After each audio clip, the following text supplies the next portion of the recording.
ito na po guys ang ating minced pork. Ako po ang nag-chop-chop para mas lalong fresh. Nagdagdag na ako ng white pepper. Ito ang ating shredded corn and carrots. Add 1 teaspoon of sugar, 2 teaspoon or 1 tablespoon of corn flour.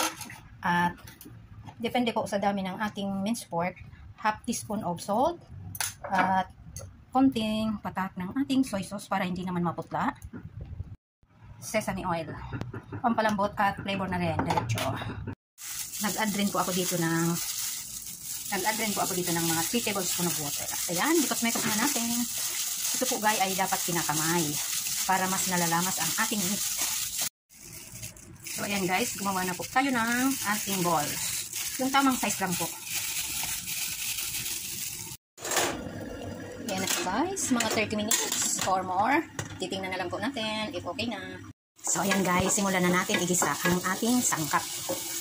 Dagdag ako ng mga 2 tablespoon of mixed pork para mayroon lasa talaga direct sa ating niluluto. Pero sa amin po guys, hindi naman kailangan ang napakaraming meat. Ayan. Iwas tayo sa mga matataba. Ito guys, mag-a-add tayo ng mga 2 tablespoon ito. Pero naglagay tayo ng fresh tomato para mas natural cooking pa rin.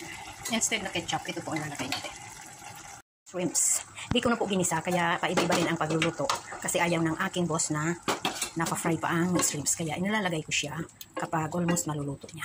Ayaw niya ng overcook ang shrimps kasi matigas na raw. So, ayan. Ilagay na rin natin ang ating chili pepper.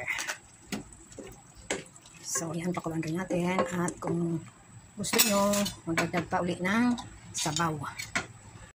At yan, add na natin ang ating meatballs. Na-steam na siya kaya hindi na siya madudurog. Para sumipsip din siya ng lasa.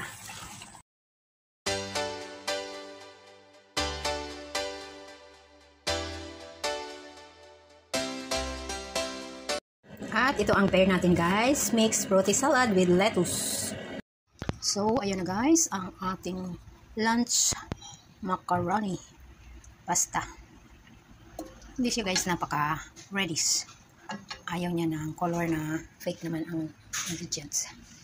So, let's eat and enjoy with fruity salad.